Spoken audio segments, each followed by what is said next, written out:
네, 하나님 말씀은 사도행전 1장을 보겠습니다.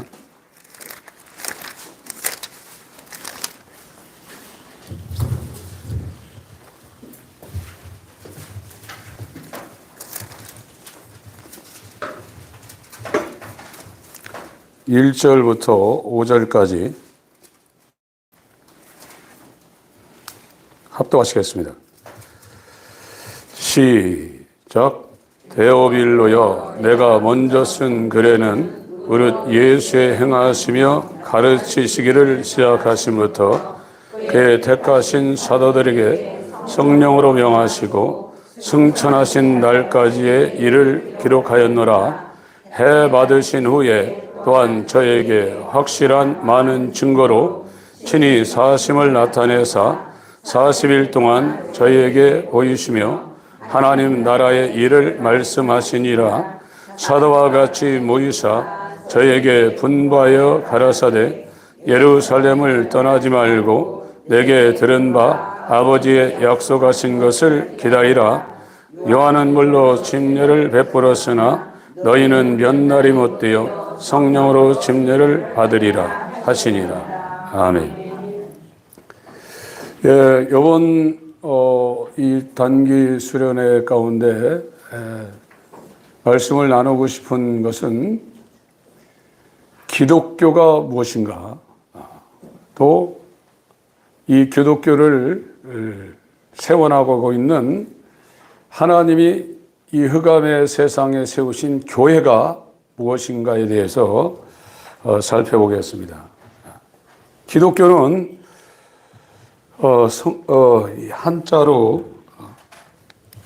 한자로 이 턱이자 이렇게 쓰죠.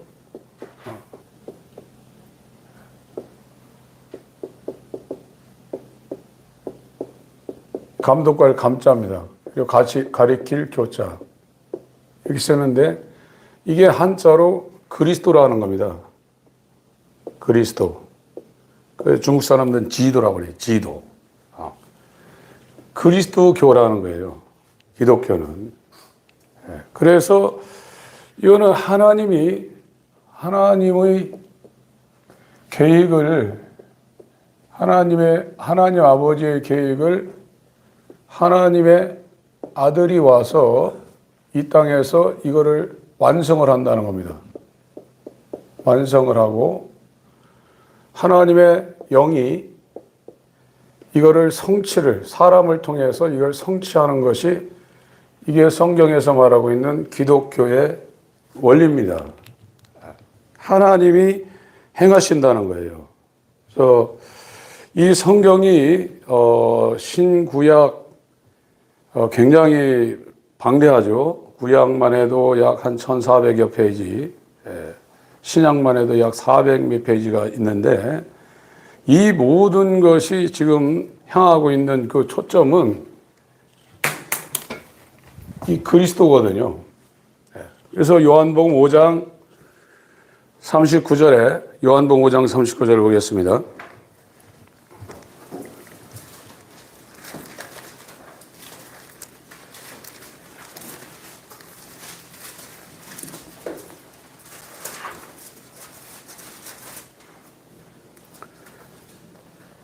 읽겠습니다. 시작. 너희가 성경에서 영생을 얻는 줄 생각하고 성경을 선고하거니와 이 성경이 곧 내게 대하여 증거하는 것이로다. 그래서 이 구약에 전부 다 이렇게 예자가 미리 예자입니다. 예언. 미리 말씀했다는 거예요. 말씀 원자. 예언을 하고 창세기부터 말라기까지 다 예언을 했는데 누구에 대해서 예언했냐? 이 말씀이, 하나님의 말씀이 사람으로 오는데, 인자로 오는데 그가 하나님의 이름을 가진 그리스도라고 성경이 증거하고 있어요. 그래서 예수 그리스도를 우리가 설명을 하려고 그러면 말씀이 성육신에서 사람으로 오신 그리스도의 사역을 하는 하나님의 아들이라는 거예요. 인자 예수 그리스도. 이것을 성경이 계속해서 증거하고 있다는 거예요. 그리고 이 복음서나 서신서나 이 계시록도 이 땅에 오신 인자 예수 그리스도를 증명하고 이걸 계속해서 증거하고 있다고 성경이 우리에게 지금 알려주고 있습니다. 그래서 기독교가 무엇인가를 우리가 이해를 하지 못하면 저와 여러분들이 이방 종교 생활하는 사람들처럼 종교 생활하다가 끝날 수가 있어요. 그래서 이 성경에서 말하는 두 가지의 큰 기둥은 이 회개하라는 것과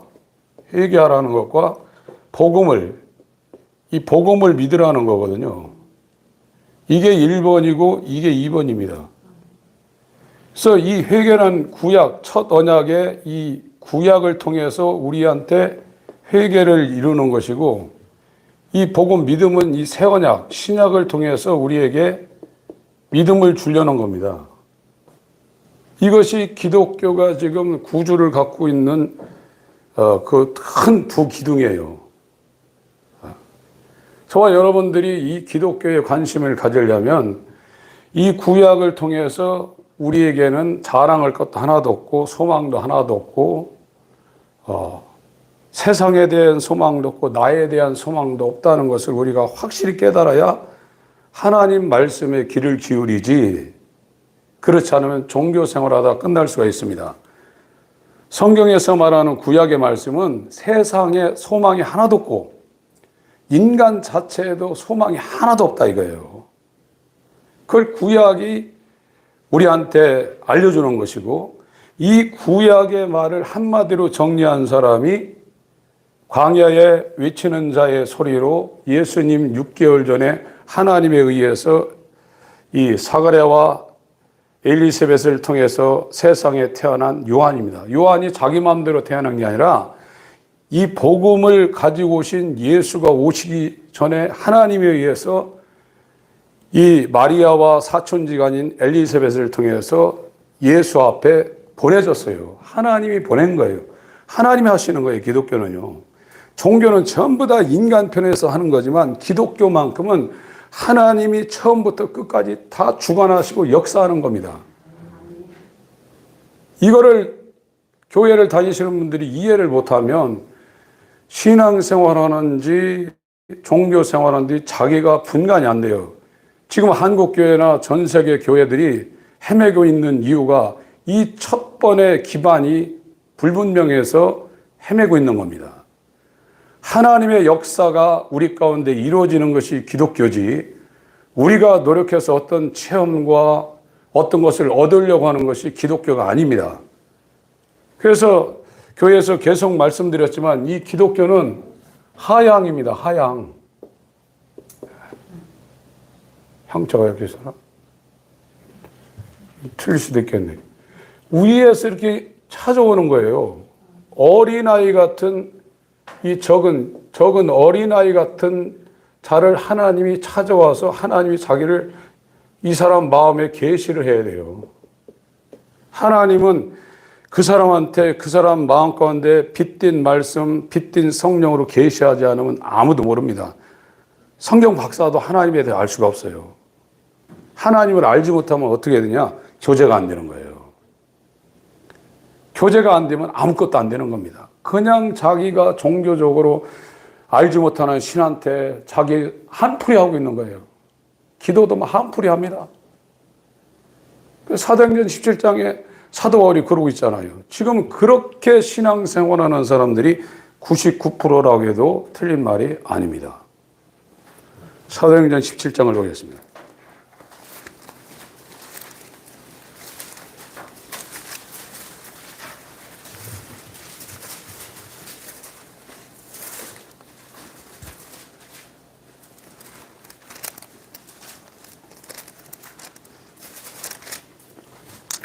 제가 16절부터 읽겠습니다. 바울이 아덴, 그리스도의 지금 수도인 아테네입니다.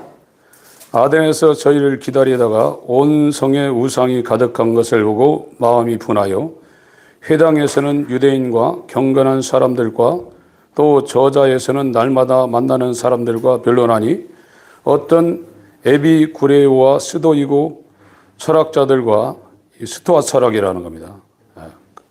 그때 당시에 철학의 두 파가 있었죠. 바울과 쟁론할세 혹은 이르되 이 말장이가 무슨 말을 하고자 하느뇨 하고 혹은 이르되 이방 신들을 전하는 사람인가 보다 하니 이는 바울이 예수와 또 몸의 부활 전함을 이남이러라 붙들어 가지고 아레오바고로 가며 그 파르테논 신전 밑에 광장이 있는데 그 광장 이름이 아레오바고입니다. 말하기를 우리가 너희 말하는 이 세교가 무엇인지 알 수 있겠느냐? 네가 무슨 이상한 것을 우리에게 들려주니 그 무슨 뜻인지 알고자 하노라 하니 모든 아덴 사람과 거기서 나그네 된 외국인들이 가장 새로 듣는 것을 말하고 듣는 이외에 달라는 시간을 쓰지 않음이더라. 바울이 아레오바고 가운데 서서 말하되 아덴 사람들아 너희를 보니 범사에 종교성이 많도다. 내가 두루다니며 너희의 우연한 것을 보다가 알지 못하는 신에게라고 새긴 단도 보았으니 그런즉 너희가 알지 못하고 우연한 것을 내가 너희에게 알게 하리라. 종교생활하고 있습니다. 그 알게 한다는 겁니다.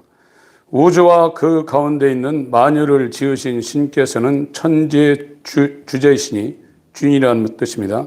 손으로 지은 전에 계시지 아니하시고 또 무엇이 부족한 것처럼 사람의 손으로 섬김을 받으시는 것이 아니니 이는 만민에게 생명과 호흡과 만물을 친히 주시는 자이심이라.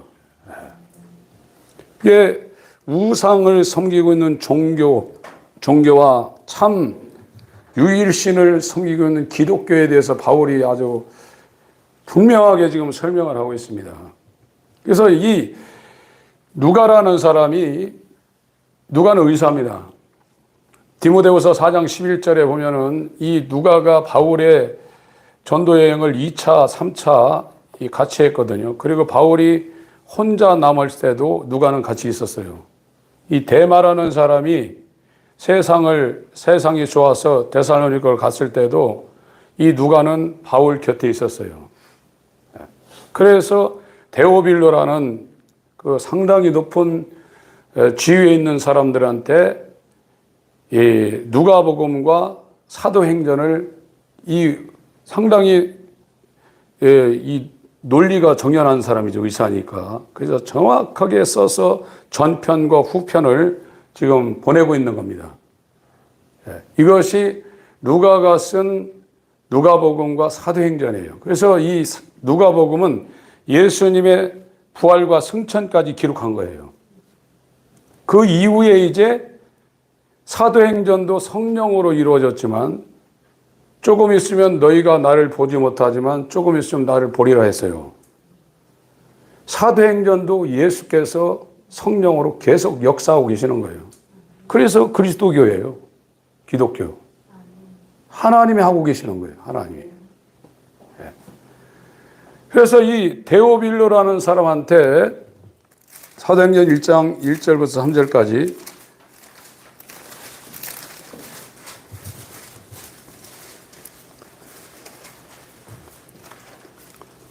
이 데오빌로가 그때 당시에 도미치안 황제의 조카인 사람이다. 아니면 AD 37년부터 41년 사이에 있었던 훌륭한 제사장이다. 이런 설이 있습니다. 그러나 이 사람은 상당히 지위가 있었고 기독교에 대해서 상당히 관심을 갖고 있었기 때문에 이 누가가 예수 그리스도에 대해서 자세하게 이렇게 전편, 후편 이렇게 써서 보낸 겁니다. 1절부터 3절까지 같이 읽겠습니다. 시작. 데오빌로여 내가 먼저 쓴 글에는 그릇 예수의 행하시며 가르치시기를 시작하심부터 그의 택하신 사도들에게 성령으로 명하시고 승천하신 날까지의 일을 기록하였노라. 해 받으신 후에 또한 저에게 확실한 많은 증거로 친히 사심을 나타내사 40일 동안 저에게 보이시며 하나님 나라의 일을 말씀하시니. 이것이 누가복음의 예, 누가복음 1장을 보겠습니다. 누가복음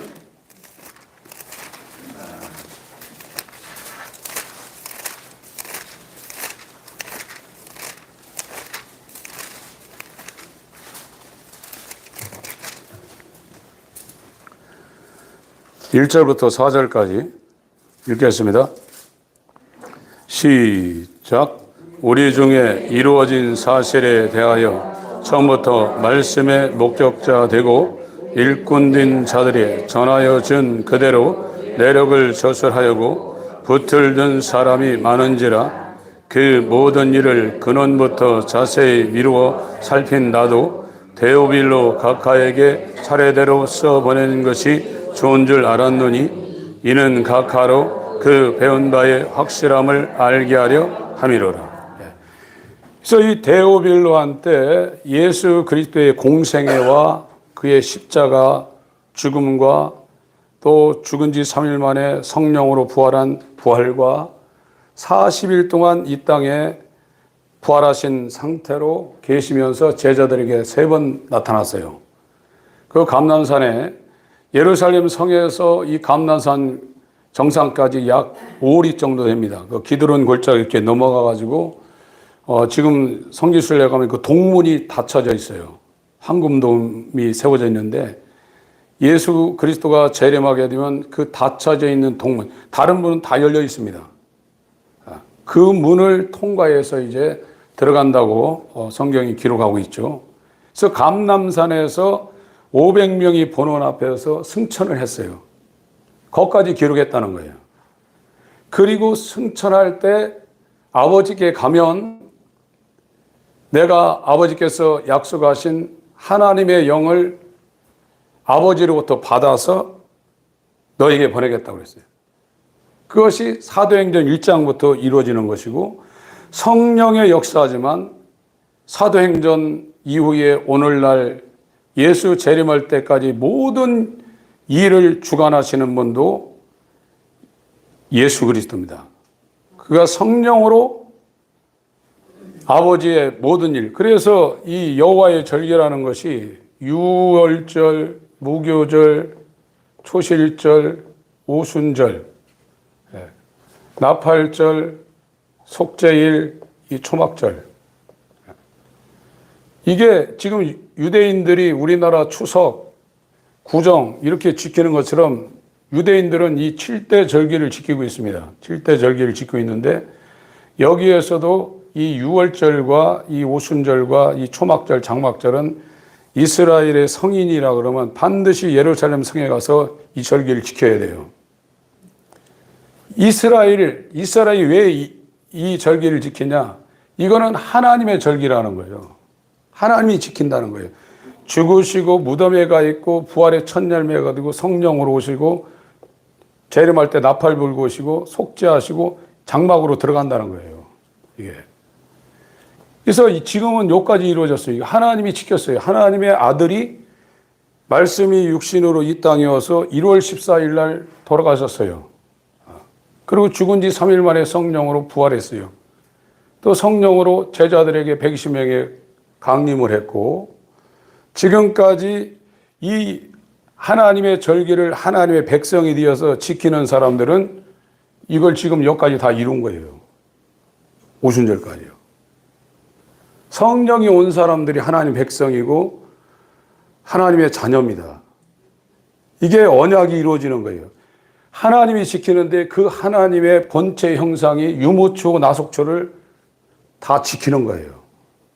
이것이 예수와 연합해서 하나님의 백성, 하나님의 자녀가 된 사람은 이것이 성령으로 예수 그리스도가 성취한 이 유무초, 나속초가 그 사람의 육체가 있을 때 다 이루어져야 돼요. 그 사람이 거듭난 사람이에요. 그래서 지금 여기 부활해서 지금 올라가서 이제 이 사도행전부터는 오순절입니다. 여기까지를 지금 누가복음은 여기까지를 기록했다는 거예요. 사도행전은 이 이후를 이제 누가가 기록하고 있는 겁니다. 디모데후서 4장 11절을 보겠습니다.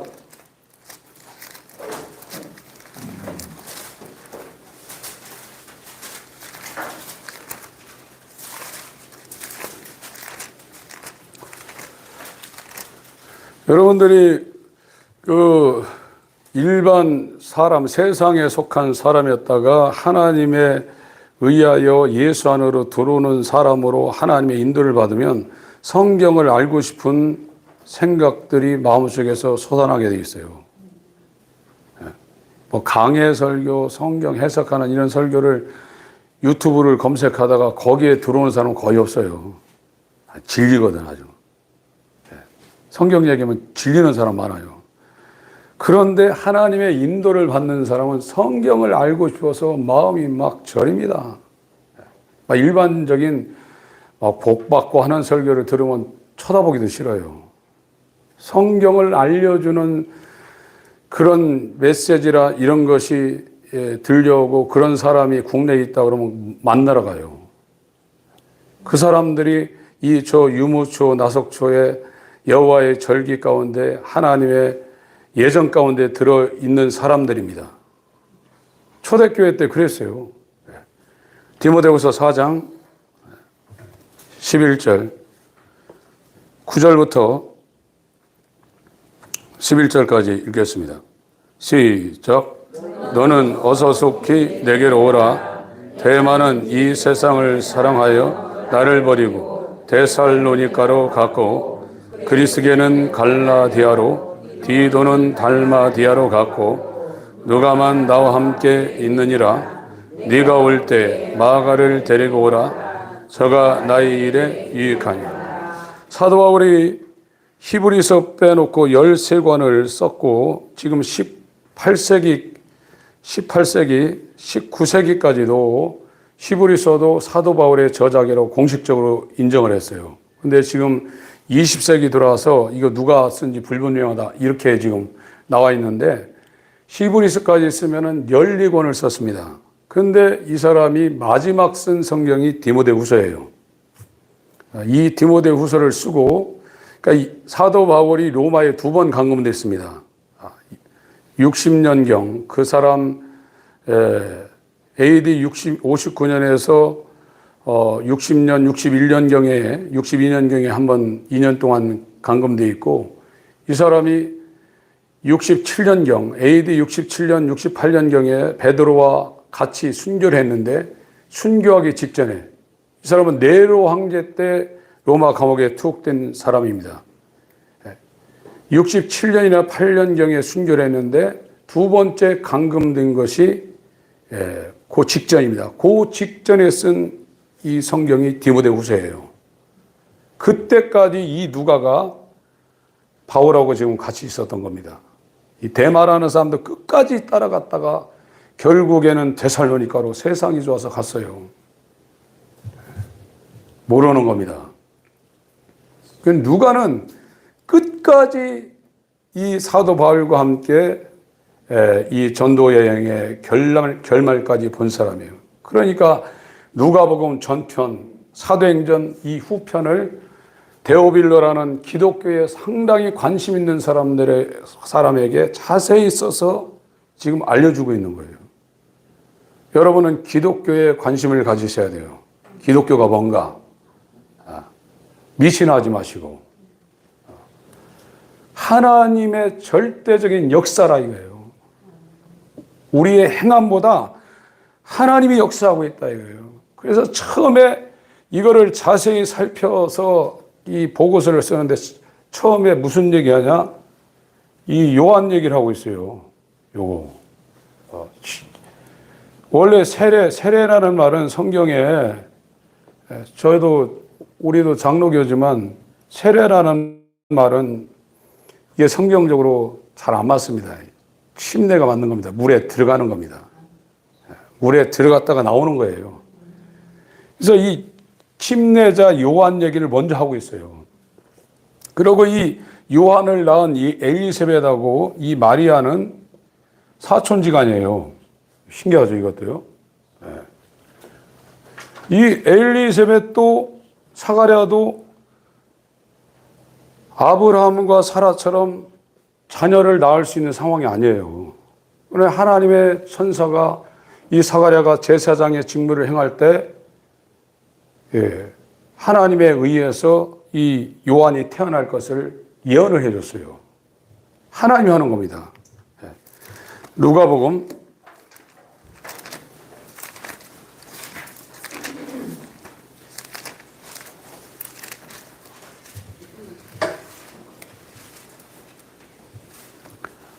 1장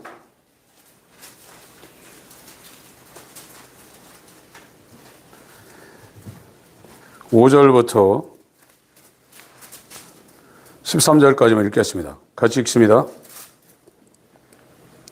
시작. 유대왕 헤롯 때에 아비야 반열에 제사장 하나가 있으니 이름은 사가랴요. 그 아내는 아론의 자손이 이름은 엘리사벳이라. 이 두 사람이 하나님 앞에 의인이니 주의 모든 계명과 규례대로 흠이 없이 행하더라. 엘리세벳이 수태를 못함으로 저희가 무자하고 두 사람이 나이 많더라. 마침 사가랴가 그 반열의 차례대로 제사장의 직무를 하나님 앞에 행할세 제사장의 전례를 따라 제비를 뽑아 주의 성소에 들어가 분향하고 모든 백성은 그 분향하는 시간에 밖에서 기도하더니 주의 사자가 저에게 나타나 향단 우편에 선지라. 사가랴가 보고 놀라며 무서워하니 천사가 일러 가로되 사가랴여 무서워 말라. 너희 간구함이 들린지라. 네 아내 엘리세벳이 내게 아들을 낳아 주리니 그 이름을 요한이라 하라. 예. 그래서 이 복음이 오기 전에 구약을 하나로 묶어가지고 여자가 낳은 자 중에 가장 큰 자로 마지막 선지자로 예수 오시기 전에 6개월 전에 하나님이 이 사가랴와 엘리사벳을 통해서 회개를 전할 수 있는 요한을 예수님 앞에 미리 보내고 있는 거예요. 이 하나님의 계획이에요. 하나님의 계획은 이 독생자, 하나님의 아들은 독생자 하나밖에 없습니다. 그런데 하나님이 천지를 만들기 전에 유일한 본체 형상이신 이 독생자와 같은 이 아들을 입양할 수 있는 아들을 만들 계획을 하신 거예요. 하나님의 아들과 똑같은 형상을 가진 하나님의 자녀들 만들 계획을 한 겁니다. 그 계획이 이루어지려면 말씀이 육신이 되어서 피를 흘려야 돼요. 그리고 죽으시고 부활해야만 유일한 독생자와 똑같은 형상이 만들어져요. 그리고 성령이 아버지와 아들 사이에서 나오셔서 우리에게 하나님의 전을 삼고 이 아들이 이룬 아들의 율법의 완성과 그의 십자가의 공로와 그 부활의 생명을 갖고 우리에게 들어와야 돼요. 이게 기독교예요. 그래야 하나님의 계획이 이제 예수 재림할 때 하나님의 아들이 입은 그 완전한 그 몸으로 이제 구원받습니다. 그래서 이 구원은 과거가 있고 현재가 있고 현재 구원, 미래 구원 이런 게 있습니다. 이 구원받은 사람은 칭의가 완전히 이루어져서 지금 구원받은 거예요. 구원받았답니다. 현재 구원받으라는 것은 성화입니다. 그 사람한테 성령이 와 있기 때문에 이 성령으로 하나님의 아들이 그 사람 몸 가운데서 일어나는 마귀를 계속 멸하고 있는 거예요. 저와 여러분에게 성령이 오지 않으면 마귀를 이길 사람이 없어요.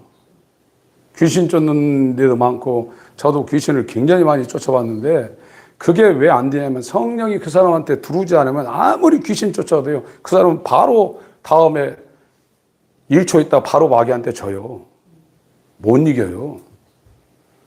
인간의 저주는 그 어떤 사람도 죄 아래에 있고 그 어떤 사람도 마귀 아래에 있고 그 어떤 사람도 하나님의 진노 아래에 있다는 것이 인간의 저주입니다. 그것을 말하는 것이 요한의 사명이에요. 그걸 자기가 지식으로 아는 것도 굉장하지만 영적으로 그 지점에 하나님에 의해서 이끌려 가지 않으면 해결하는 것이 이루어질 수가 없어요. 그래서 이 구원이라는 것이 과거에 구원받았다, 현재 구원받아라, 구원받을 것이다라는 것은 칭의가 이루어진 사람은 구원받았어요. 이 사람들은 구원이 취소가 안 됩니다. 그런데 오늘날 한 번 구원, 영원한 구원 그거 갖고 논란을 하고 있는데 칭의가 안 된 상태의 사람을 구원받았다니까 교회 다니다 절에도 가고 불신자도 되고 술도 먹고 그러는 거예요. 하나님의 영이 그 사람한테 들어와서 중생이 되면 그 사람의 구원은 취소가 안 됩니다. 죄사함 되고 성화가 없는 거 그런 건 없습니다. 성령이 들어와서 그 사람에게 구원이 이루어져서 예수 그리스도의 예수님이 완성한 것이 율법을 다 지켜냈거든요. 율법의 마침이 됐습니다. 로마서 10장 4절 율법을 완성했어요. 13장 8절 10절 사랑은 율법의 완성이라고 그러거든요. 이걸 1번 완성하고 2번은 아담의 죄를 자기가 짊어지고 십자가에서 형벌을 하나님의 진노를 받았어요. 그래서 우리가 구원받는 것은 이 예수의 1번과 2번이 성령으로 내한테 들어올 때 나도 율법을 완성한 것이고 내 과거, 현재, 미래 이 죄가 예수님이 십자가에서 다 갚아놓기 때문에 하나님 앞에 의롭게 나가는 것이지 우리의 의로운 행위로 하나님 앞에 나갈 사람은 한 사람도 없습니다. 이게 칭의가 된 사람은 이 공로가 이 아들의 성취가 전부 다 그 사람에게 영원히 이루어진 거예요. 하나님은 이 칭의를 해놓고 가만히 놔두는 것이 아니라 성령으로 그 사람 안에서 아들의 형상을 이 땅에서 퍼펙트하게 이루진 못하지만 계속해서 하나님의 아들의 거룩함을 추구하게 돼 있고 그 생명을 추구하게 돼 있고 아버지를 사랑하게 돼 있고 그 이름의 영광을 위해서 살 수 있는 이 본성, 마음, 이 새로운 성향을 그 사람 가운데 계속해서 성장시키는 겁니다. 그리고 마지막에 이 죽을 몸을 벗고 예수님이 입으신 그 영화로운 몸을 입을 때는 완벽하게 하나님의 계획이 완성이 되는 겁니다. 그걸 구원받을 것이다 그러는 거예요. 그러나 이거는 1번이 안 되면 2번, 3번은 요한한 거예요. 바리새인으로 계속 가다가 끝나는 거예요. 불가능한 겁니다. 그래서 이 누가라는 의사가 데오빌로한테 이 보고서를 썼을 때 첫 번에 지금 말하고 있는 것이 요한에 대해서 지금 말하고 있는 겁니다. 침례 요한이 누가복음 1장 전면에 등장하는 이유가 분명한 겁니다. 하나님이 예수 오시기 전에 저 예수의 길을 닦는 이 첩경을 낳는 요한의 사역을 하나님이 하시기 위해서 이 마리아의 사촌인 엘리사벳을 통해서 요한을 보내는 거예요. 하나님의 일입니다. 네.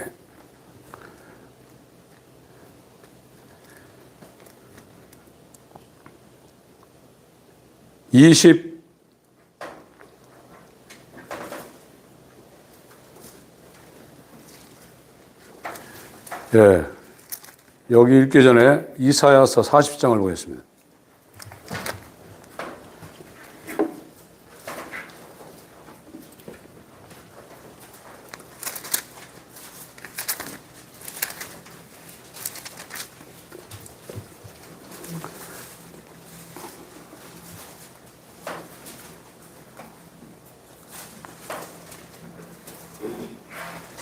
삼 절부터 이 이사야서는 39장까지는 구약적인 말씀을 하고 있습니다. 40장부터 이제 신약을 지금 다루고 있습니다. 40장 3절부터 읽습니다. 시작. 외치는 자의 소리여 가로되 너희는 광야에서 여호와의 길을 예비하라. 사막에서 우리 하나님의 대로를 평탄케 하라. 골짜기마다 더더워지며 산마다 작은 산마다 낮아지며 그러지 않는 곳이 평탄케 되며 험한 곳이 평지가 될 것이요 여호와의 영광이 나타나고 모든 육체가 그것을 함께 보리라. 대저 여호와의 입이 말씀하셨느니라. 말하는 자의 소리여 가로되 외치라. 대답하되 내가 무엇이라 외치리까. 가로되 모든 육체는 풀이요 그 모든 아름다움은 들의 꽃 같으니 풀은 마르고 꽃은 시듬은 여호와의 기운이 그 위에 불미라. 이 백성은 실로 풀이로다. 풀은 마르고 꽃은 시드나 우리 하나님의 말씀은 영영이 서리라 하라. 아름다운 소식을 시온에 전하는 자여 너는 높은 산에 오르라. 아름다운 소식을 예루살렘에 전하는 자여 너는 힘써 소리를 높이라. 두려워 말고 소리를 높여 유다의 성읍들에 이르기를 너는 하나님을 보라 하라. 보라, 주 여호와께서 장차 강한 자로 임하실 것이요 친히 그 발로 다스릴 것이라. 보라, 상급이 그에게 있고 보응이 그 앞에 있으며 그는 목자같이 양무리를 먹이시며 어린 양을 그 팔로 모아 품에 안으시며 젖먹이는 암컷들을 온순히 인도하시리라. 그래서 이 복음이 오기 전에 이 복음을 받아들일 수 있는 사전 작업을 하기 위해서 구약을 하나로 묶어서 광야에서 외치는 요한이 와야 돼요. 우리가 복음인 예수를 우리 안으로 성령으로 영접하려면 회개하라. 사도행전 2장 38절에 회개하라고 그랬죠. 1번이 회개하라예요. 회개하라. 2번이 죄사함 받으라는 겁니다. 죄사함을 받는 게 뭐냐면 예수와 연합하라는 거예요. 예수와 연합하지 않으면 죄사함이 안 된다는 거예요. 그러니까 디도서 3장 5절도 중생을 먼저 말하고 있습니다. 중생의 씻음이라고 그랬어요.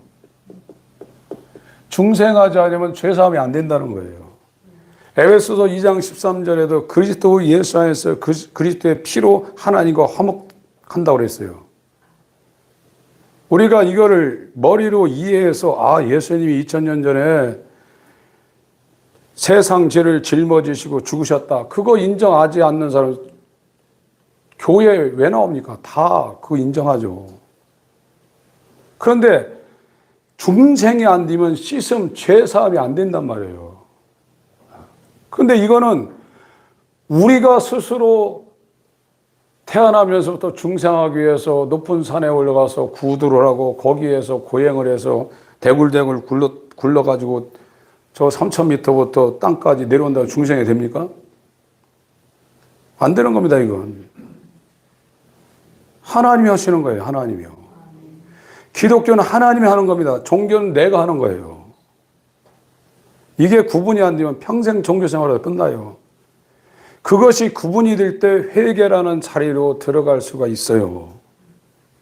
제가 우리 교우들에게 계속 말씀드리는 지점이 그겁니다. 그것이 저와 여러분들 마음 가운데 정리가 안 되면 회개가 뭔지도 모르고 돌아가실 수 있어요.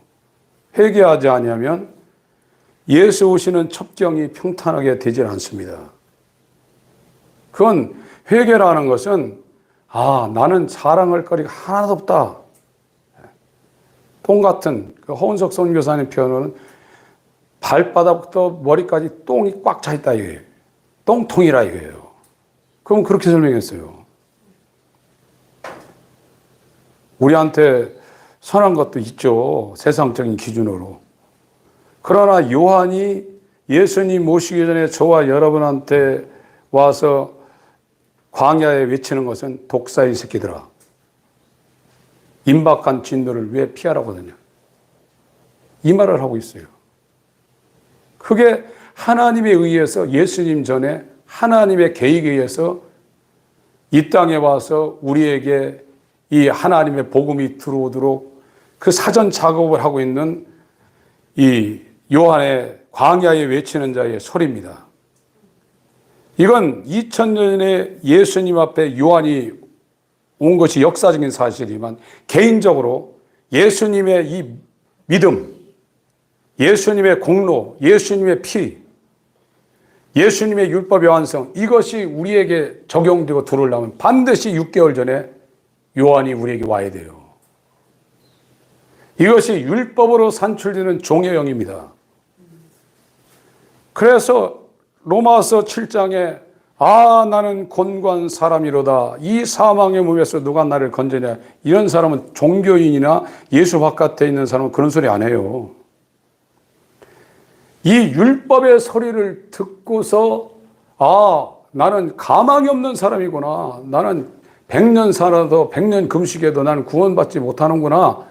그것이 율법이라는 하나님 말씀이 성령으로 조명이 되어서 우리 마음 가운데 이것이 비춰진 사람이 진짜 그것 때문에 잠 못 자는 거예요. 교회사 가운데 전부 다 그 과정을 거쳤습니다. 루터라는 사람이 얼마나 대단한 사람입니까? 굉장한 사람입니다. 학적으로도 대단한 사람입니다. 그 사람이 수도원, 우리나라의 절간처럼 유럽에 가면 수도원이 산속에 들어가 있어요. 산속에 들어가서 거기 가서 뭐 하냐? 속세를 떠나죠. 거기 가서 낮에는 포도를 굉장히 많이 재배했어요. 그래서 유명한 포도주는 전부 다 수도원에서 만들어내고 있어요. 여러분 유럽 여행 가보시면은 그 브랜드 있는 포도주는 전부 다 수도원에서 만들어서 지금은 관광지가 되고 있어요. 포도주 사러 가려고. 낮엔 그거예요. 농사 지으신 분들 이해하시겠지만 농사 굉장히 힘듭니다. 저도 가끔 어머니 계시는 데 가서 일하고 나면 아주 허리 아프고 힘듭니다. 그래요. 그런데 그거 끝나고 밤에 기도하고 정말로 하나님의 뜻대로 살려고 루터 같은 사람은 갈라디아서하고 이 로마서를 신학교에서 강의했던 교수입니다. 로마서의 주제도 이신칭입니다. 갈라디아도 거의 비슷합니다. 그런데 자기가 이 중생이 안 돼가지고 너무나 괴로워했던 사람이에요. 그래서 마음으로 죄지면 이 카톨릭은 담당 사제가 있어요. 그래서 밤 12시도 자기가 마음으로 죄진 게 있으면 사제 깨워가지고 고해성사된 사람이에요. 근데 구원이 안 된 거예요. 그러다가 이 회개의 과정을 거쳐서 사도 바울의 다메섹 체험이 이 루터에게 이루어진 거예요. 중생이 된 거예요. 이제 믿음으로 구원받는구나. 예수 그리스도의 믿음이 왔구나 해가지고 그걸 기반으로 해서 그 전에 종교개혁 운동이 있었지만 이 사람이 정점을 찍은 겁니다. 그와 같은 일들이 지금 우리 가운데 벌어져야 되는데 제가 이번 주에 저하고 고등학교 1년 후배 이분도 목사님인데 제 동기 만났다고 남양주에서 성결교 이 신학에서 좀 교회동도 크게 하고 만났다고 나 만나러 갈 거냐고 왔더라고. 그래서 대화를 좀 했어요. 제가 그랬습니다. 그 사람도 굉장히 열심히 한 사람이에요. 이렇게 시간 지나 보니까 이 요한의 소리를 건너뛰고 이 회개라는 과정을 우리가 너무 쉽게 건너뛰고 예수를 믿었다. 그래서 개인적으로도 문제가 생기고 한국 교회가 문제가 생겼다. 당신 정말로 이 회개라는 이 소리를 붙잡고 찰스 스펄전 6년, 존 버년 18개월, 조지 필드 이 사람들 상당히 괴로워하면서 말을 잃어버릴 정도로 고민했던 사람이 조지 필드입니다. 그렇게 고민해봤느냐? 순간에 데려다 놓고 모아놓고 성령 받으라 랄랄랄랄라 해가지고 하다 보니까 혀가 확 돌아가가지고 방언했다 성령 받다 이랬단 말이에요 지금요. 그래서 지금 이 문제가 생겼다. 그거 한번 생각해보고 하니까 제가 한 2시간 얘기했는데 안 먹히더라고요. 저를 이상하게 보더라고요. 그래서 이제 말 그만두고 말았는데 예수님 전에 요한이 온 것처럼 예수님의 믿음이 우리한테 성령으로 적용되려면 반드시 개인에게도 이 요한의 역사가 우리 가운데 반드시 있어야 됩니다. 말라기 4장을 보겠습니다.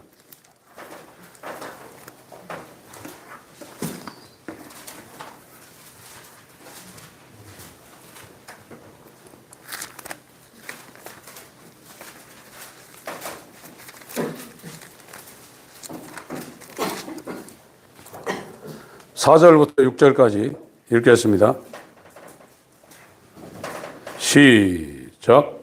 너희는 내가 호렙에서 온 이스라엘을 위하여 내 종 모세에게 명한 법 곧 율례와 법도를 기억하라. 보라, 여호와의 크고 두려운 날이 이르기 전에 내가 선지 엘리야를 너에게 보내리니 그가 아비의 마음을 자녀에게로 돌이키게 하고 자녀들의 마음을 그들의 아비에게로 돌이키게 하리라. 돌이키지 아니하면 두렵건대 내가 와서 저주로 그 땅을 칠까 하노라 하시니라. 이 성경에 엘리야가 등장합니다.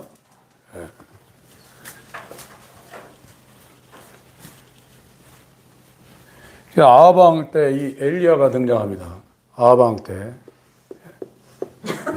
엘리야가 등장하는데 이때는 엘리야 하나만 지금 하나님의 선지자 하나만 살아있고 이 바알과 아세라라는 이 다산과 축복입니다. 이 바알 아세라는 다산하고 축복이에요. 다산 축복. 오늘날도 이렇게 됐죠. 이건 850명이에요, 지금. 교회 다니면 뭐냐, 잘 된다 이거예요. 구약 때는 이 자식을 많이 낳는 게 복이었거든요.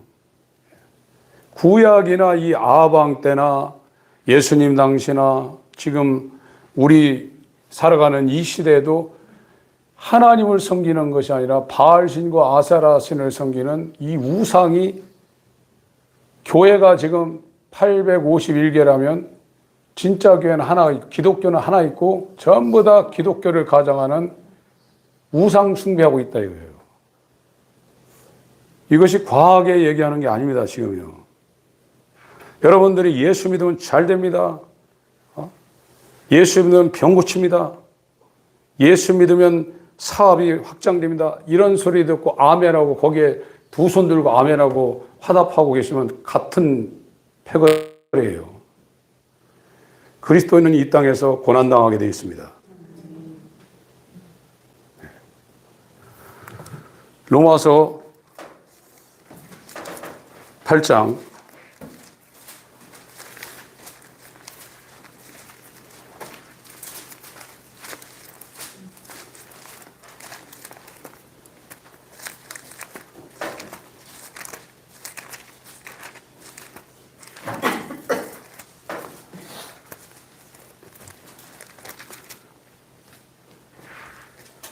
12절부터 18절까지 읽겠습니다. 시작. 그러므로 형제들아, 우리가 빚진 자를 육신에게 져서 육신대로 살 것이 아니니라. 너희가 육신대로 살면 반드시 죽을 것이로되 영으로서 몸의 행실을 죽이면 살리니 그릇 하나님의 영으로 인도함을 받는 그들은 곧 하나님의 아들이라. 너희는 다시 무수하는 종영을 받지 아니하였고 양자영을 받았으므로 아바 아버지라 부르짖느니라. 성령이 친히 우리 영으로 더불어 우리가 하나님의 자녀인 것을 증거하시나니 자녀이면 또한 후사 곧 하나님의 후사요 그리스도와 함께한 후사니 우리가 그와 함께 영광을 받기 위하여 고난도 함께 받아야 될 것이니라. 생각한데 현재의 고난은 장차 우리에게 나타날 영광과 좋게 비교할 수 없도다. 그리스도인의 소망은 이 세상의 육신의 삶에 있는 게 아니에요. 내가 예수 믿어서 이 땅에서 복을 받아서 돈도 많이 벌고 자식들도 잘 되고 손대는 것마다 다 형통하고 그런 데 소망이 있는 게 아닙니다. 그리스도인은 이 땅에서 순교하는 것이 최고의 소망이 돼야 돼요. 그거는 육에 있는 사람은 불가능해요. 육에 있는 사람은 그런 생각이 올까 겁나죠.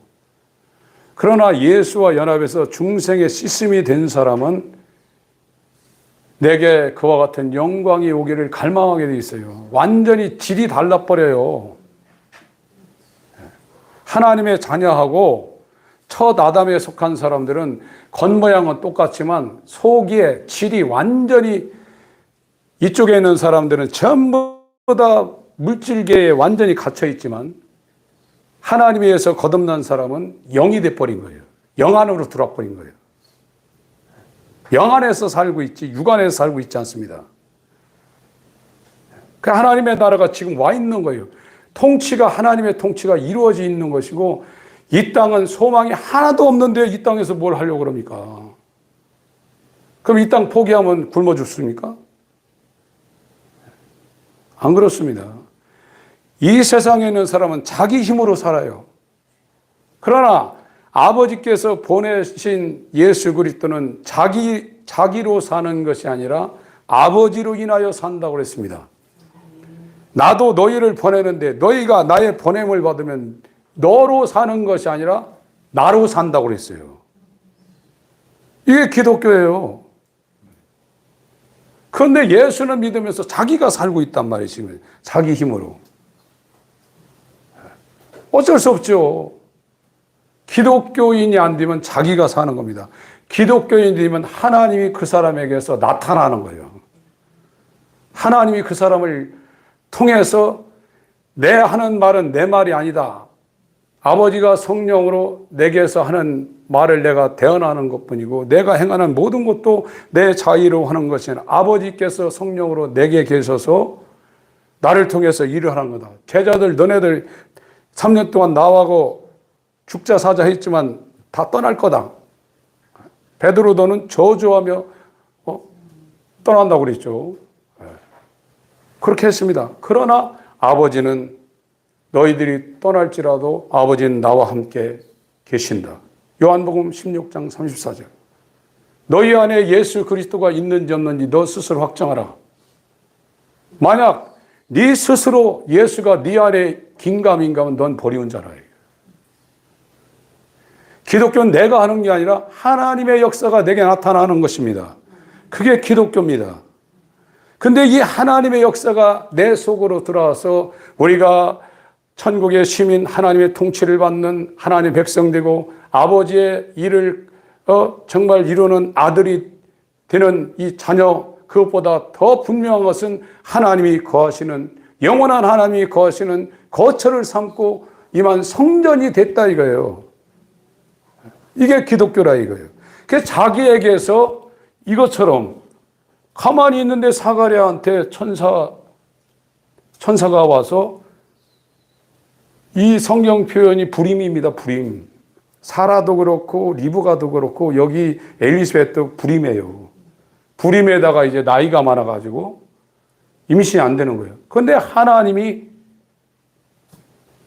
이 요한을 보내겠다 이거예요. 이것처럼 하나님이 저와 여러분한테 들어와서 내 안에서 그의 기쁘신 뜻을 통해서 내게서 소원을 일으킨다 이거예요. 그리고 우리는 이 하나님의 역사는 이 소원이 우리 가운데 일어날 때 우리의 반응이 뭐냐? 두렵고 떨림으로 그 앞에 코람대고 하는 거예요. 사람들이 코람대고라는 말을 많이 쓰죠. 하나님이 없는 사람은 코람대고가 될 수가 없어요. 그러나 하나님이 그 사람한테 들어오는 사람은 두렵고 떨림으로 그 구원을 받았지만 구원을 잃어버린다는 게 아닙니다. 구원을 받았지만 그 안에서 능력으로 역사하신 이의 역사를 따라 두렵고 떨림으로 구원을 이루어가고 나중에 구원의 완성을 소망하는 날을 그가 표대를 바라보며 믿음을 지키고 달려갈 길을 다 달려가고 선한 싸움을 싸우고 관제처럼 자기의 이 삶을 영화롭게 마감한다는 뜻입니다. 골로새서 1장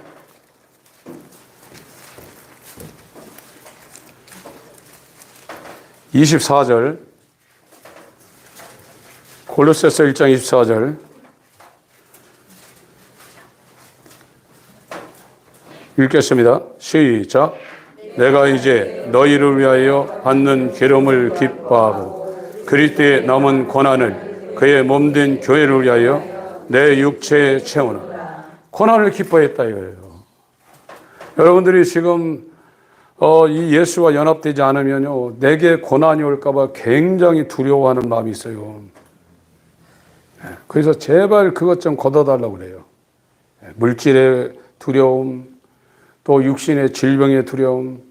저도 돈에 대한 그런 압박을 상당히 많이 받았고 지금도 자유롭지 못한데 죽을 것 같습니다. 진짜요. 사람이 왜 죽냐? 그 지점을, 돈의 압박을 받는 사람은 느껴요. 아, 이래서 사람이 자살하는 거다.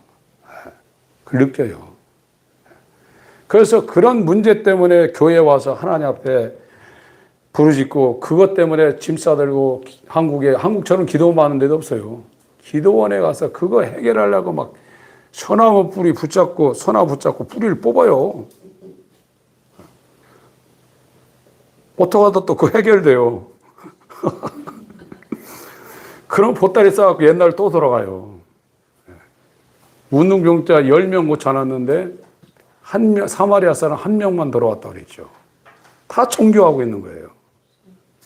그런데 그런 문제 갖고 소나무 붙잡고 뿌리 뽑으려고 하지 말고 하나님 나는 죽게 되어 있습니다. 이 죄 때문에 하나님의 진노를 피할 수 없습니다. 내가 아무리 선하게 살라고 할지라도 하나님 볼 때 세리 창기하고 똑같은 사람입니다. 내 입에는 독사의 독이 있고 나는 피 흘린데 빠르고 이 목구멍을 열면 돌무덤이 내 안에서 나옵니다. 이거를 아무리 내가 알고 이걸 안 하려고 나는 불가능한 존재입니다.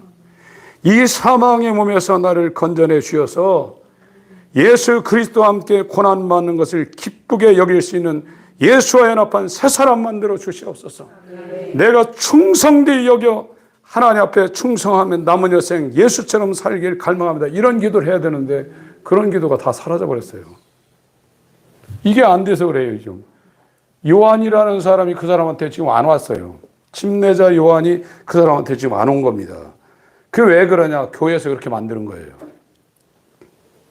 한국의 이 경제 상황, 정치 상황이 예수 믿으면 가난에서 해방되고 사업도 잘 되고 자손도 잘 된다, 이런 극빈한 상황에서 이 기독교가 들어가지고 갑자기 팽창이 돼서 기독교 종교가 부흥이 됐지 기독교가 부흥된 적이 없어요. 영국의 체스터틴이라는 사람은 그 사람이 그렇게 얘기했어요. 기독교가 이 나라에서 시작된 적이 없다, 이런 소리까지 했어요. 영국은 대단한 나라입니다. 거기에서 기독교회사의 기라성 같은 사람들이 거기에 우후죽순으로 나온 나라입니다. 그 나라에서도 체스터틴 이 사람은 우리나라의 기독교가 시작된 적이 없다, 이런 얘기를 했어요. 한국은 일러무사말이에요. 저도 10여 년 전에 내가 왜 이렇게 됐나 고민을 했어요. 저도 굉장히 열심히 설교를 들었던 사람입니다. 이 옛날에 이 CD 지금 이런 핸드폰 이런 데 메시지 나오기 전에 그 카세트 테이프가 나올 때 그거 늘어지도록 들었던 사람이에요. 계속해서. 그런데 하나도 안 변했더라고요. 내가 왜 이렇게 됐나 깨달아 봤더니 복음을 못 들었다고요. 복음을 못 듣기 전에 소망 없는 인간에 대해서 한 소리를 못 들었더라고요. 한국에 유명한 기라성 같은 목사님들 많습니다. 그분들이 막 10만 명, 10,000명, 5,000명 하려면 진짜 뼈 빠지게 해야 돼요. 저도 개척해서 한 2년 동안 한 일이 뭐냐면 새벽에 2시간, 저녁에 2시간, 낮에는 제 아들이 지금 33인데 걔 어렸을 때 끌고 밥 먹고 나서 저녁까지 계속 신방을 했어요.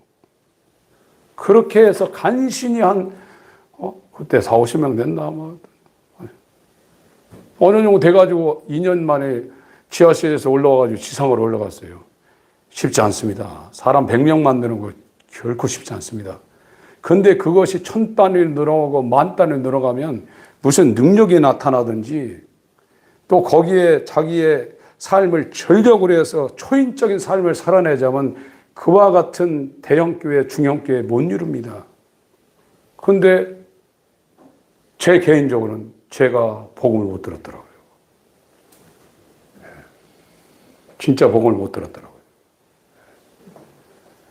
여러분, 우리가 듣기에 너 죄인이다, 너한테 소망이 하나도 없다, 너는 100% 지옥 갈 아주 그냥 가망성이 전혀 없는 지옥 자식이다, 이 소리 듣기 싫죠.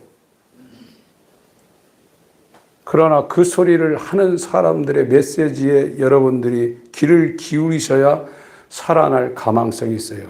여러분은 대단한 존재가 아니에요. 하나님을 대적하고 있어요. 우리 안에서 나오는 모든 것들은. 아프면서도 그래요. 돈에 쪼달리면서도 그래요. 날마다 이 가슴에 검은 구름을 안고 근심 걱정하면서도 그 자리에서도 하나님을 대적하고 있어요. 내가 살라고 한다 이게. 하나님은 죽으라고 그러는데 거꾸로 하고 있다 이게. 여러분, 이 불행한 죄종의 잉태에서 죄악 중에 출생한 나의 이 현 상태를 하나님이 보여달라고, 하나님 이 사악한 내 모습을 요한의 소리를 통해서 내가 사도 바울처럼 식음을 전폐하며 절대 절망과 절대 주권 앞에 내가 부복할 수 있는 그 자리에 세워달라고 하나님 앞에 어린아이같이 기도할 때 여러분에게 광야에 외치는 자의 소리가 여러분을 살리는 소리로 들리게 될 것입니다. 그 자리로 가셔야 돼요. 그것이 되는 사람은 인위적으로 그렇게 되는 것이 아닙니다. 이 대천사가 사가랴의 이 제사장의 직무하는 이 성소에 그를 찾아갔어요. 하나님이 찾아가서 그 얘기를 한 거예요. 요한이 나올 것이라고요. 그것이 내가 절망적인 상황이라는 것은 우리가 아무리 가르쳐주고 옆에서 얘기해줘도 그것을 느낄 수가 없어요. 그러나 하나님이 와서 정말로 나는 곤고한 사람입니다. 하나님 부자고 라오디게아 교회 사자에게 편지하기를 부족한 것이 없다. 부자라. 뭐 이런 사람에게 이 사자 가서 뭐라는 거야. 네 곤고한 것과 네 가난한 것과 네 가련한 것과 네 눈먼 것과 네 벌거벗은 수치를 알지 못하느냐. 하나님이 저와 여러분들에게 이 기독교를 역사하지 않으면 다 지옥 가게 돼 있어요. 시간이 금방 지나갑니다. 귀신 쫓는 거요? 많이 봤습니다. 병 고치는 것도 많이 봤습니다. 정신병자도 한 자리에 3명 고쳐봤습니다. 의미 없습니다. 그런 거는요. 이 성경에 하나님의 일을 하시는 예수가 이 요한이 깔아놓는 그 첩경을 통해서 우리 안에게 영원히 임마누엘 하지 않으면 하나님의 영원전에 계획하신 하나님의 아들의 형상이 만들어지는 건 요한한 겁니다.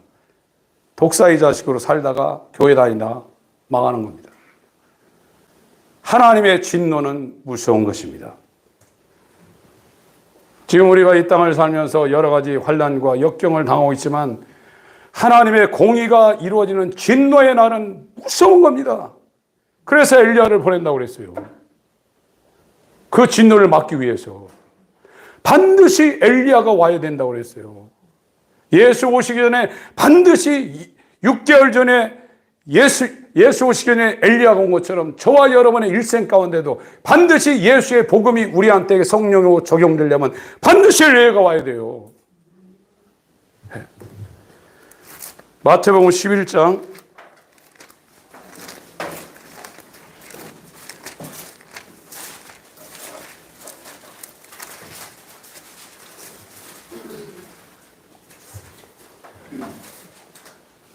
7절부터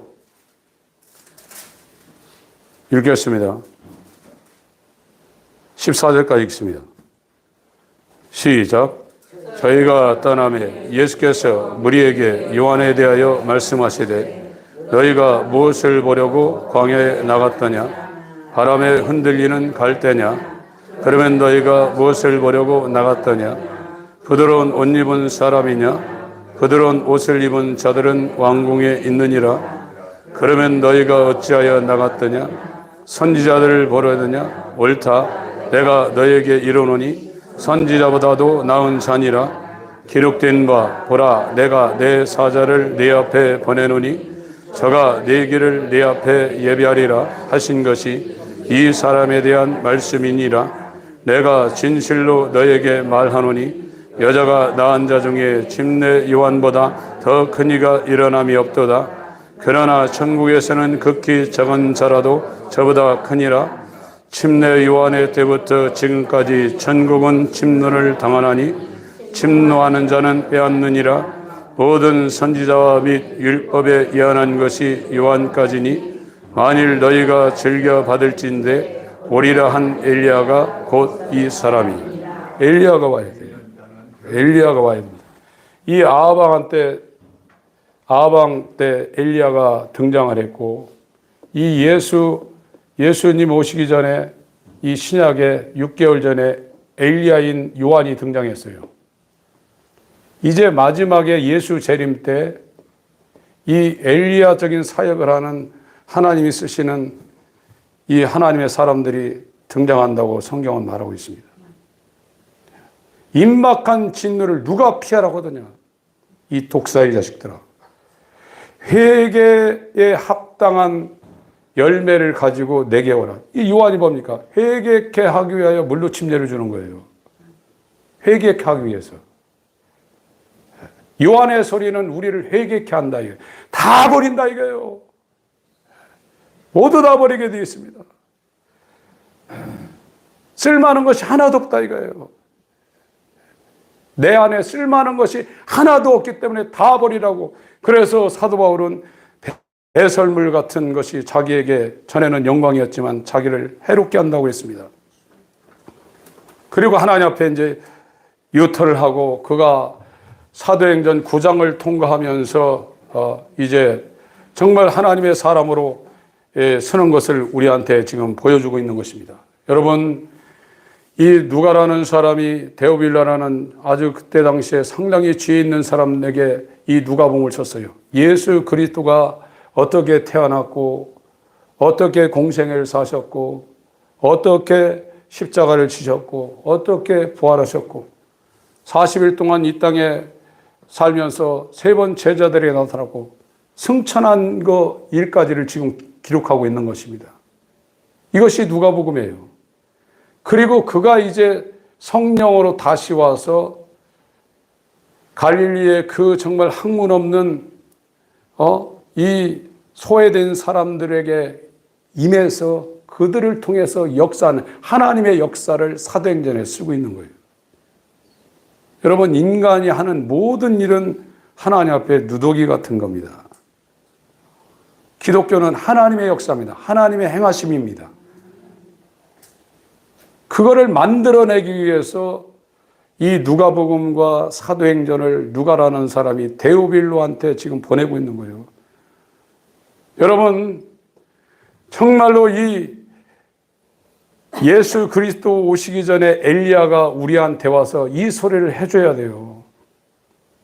그 소리를 지금 저와 여러분들은 듣고 있고, 저도 이 소리가 들렸기 때문에 자다가 밤에 1시경에 제가 5, 6년 전부터 7, 8년 전부터인가요? 1시 15분이니까 딱 깨더라고요. 깨가지고 방에서 나와서 거실에 엎으러져가지고 계속 기도는 못했죠. 졸기도 하고.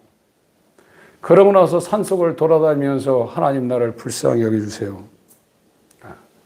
나는 아무것도 할 수 있는 존재가 아니네요. 나는 정말로 처량한 존재네요. 그러면서 어떤 때는 곡조 같은 이런 것이 있어서 혼자 흥얼거리며 나는 절망적인 존재입니다 하면서 또 찬양 같지 않은 찬양도 하고 그 과정을 거치면서 하나님이 이 복음의 명확성을 이렇게 보게 하고 사람들 만나게 하고 이 복음을 회개와 이 복음을 거쳐간 사람들과 간접적인 만남을 급속하게 이루어져서 정말 감사하는 시간, 복도로 살면서 너무 감사하는 시간을 지금 갖고 있어요. 여러분, 이 신기하잖아요. 엘리세벳하고 이 마리아가 사촌입니다. 그래서 이 사가랴한테 이루어졌던 일이 이 마리아한테도 누가복음 1장에 또 나오고 있어요.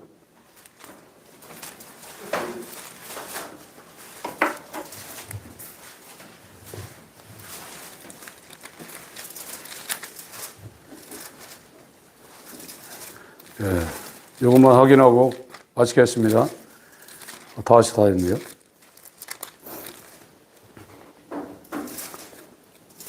26절 시작. 여섯째 달에 천사 가브리엘이 하나님의 보내심을 받고 갈릴리 나사렛이라는 동네에 가서 다윗의 자손 요셉이라는 사람과 정혼한 처녀에게 이르니 그 처녀의 이름은 마리아라. 그에게 들어가 가로되 은혜를 받은 자여 평안할지어다. 주께서 너와 함께 하시다 하니 처녀가 그 말을 듣고 놀라 이런 인사가 어찌함인고 생각하며 천사가 일러 가로되 마리아여 무서워할라. 네가 하나님께 은혜를 얻었느니라. 보라 네가 숫태의 아들을 낳으리니 그 이름을 예수라 하라. 저가 큰 자가 되고 지극히 높으신 이의 아들이 일컬을 것이요 주 하나님께서 그 주상 다윗의 우위를 저에게 주시리니 영원히 야곱의 집에 왕노릇하실 것이며 그 나라가 무궁하리라. 마리아가 천사에게 말하되 나는 사내를 알지 못하니 어찌 이 일이 있으리까. 천사가 대답하여 가로되 성령이 네게 임하시고 지극히 높으신 이의 능력이 너를 덮으시리니 이름으로 나실 바 거룩한 자는 하나님의 아들이라 일컬으리라. 보라 네 천족 엘리사벳도 늙어서 아들을 배웠느니라. 본래 수태하지 못한다 하던 이가 이미 6달이 되었나니 대저 하나님의 모든 말씀은 능치 못하심이 없느니라. 마리아가 가로되 주의 계집 중이오니 말씀대로 내게 이루어지다이다 하며 천사가 떠나. 하나님이 하시는 거예요.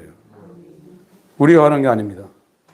하나님이 미리 아신 자들을 정하시고 그 정하신 자들 부릅니다.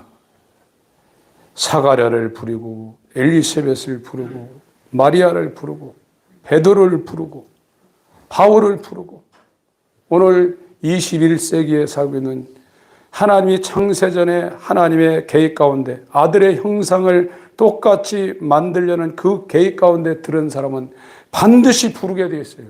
이 부를 때 이완의 소리가 들리기 시작합니다. 절대 절망에 전적 무룩, 전적 타락에 그 사람이 빠지게 만들어요. 그러고 난 다음에 그 과정을 거쳐서 이 부르신 자들을 의롭게 하십니다. 칭의를 하십니다. 우리의 의로운 행한 바 의로운 행위로 말미암지 않고 긍휼하심을 쫓아 긍휼히 여길 자를 긍휼히 여기시고 불쌍히 여길 자를 불쌍히 여기시는 하나님의 긍휼이 칭의로 하여 중생의 씻음이 이루어지고 예수와 연합하여 죄사함이 되면 성령으로 새롭게 하는 이 일들이 하나님에 의해서 진행돼요. 우리의 노력으로 진행되는 게 아닙니다. 그렇다고 기도하지 말라는 얘기가 아니에요. 엄청나게 열심히 하던 사람들에게 이런 일들이 다 그런 건 아니지만 일반적으로 그런 어떤 기점이 오는 거예요. 여러분 이 세상은 금방 끝납니다. 몸도 이제 어느 정도 있으면 몸도 움직이지 못하는 날이 와요. 소망 없습니다. 여러분 돈 많이 벌고 또 아름다운 세상 둘러보고 싶은 것도 많고 먹고 싶은 것도 많고 먹방하고 어디 놀러 다니고 그런 게 있죠. 그러나 내가 주는 것은 세상이 주는 것 같지 않다고 그랬어요. 세월을 아끼라고 했어요. 내가 악하다고 그랬어요. 구원은 이 악한 세대에서 건져내는 거예요. 퇴악한 세대에서 건져내는 것이 하나님의 구원입니다. 하나님의 영원한 계획이 이 경륜과 섭리가 저와 여러분에게 이루어지길 예수 이름으로 축원합니다. 잠깐 기도하실 때 다른 거 하지 마시고 이 사망의 몸에서 나를 건져내어 주시옵소서. 잠깐 기도하시겠습니다.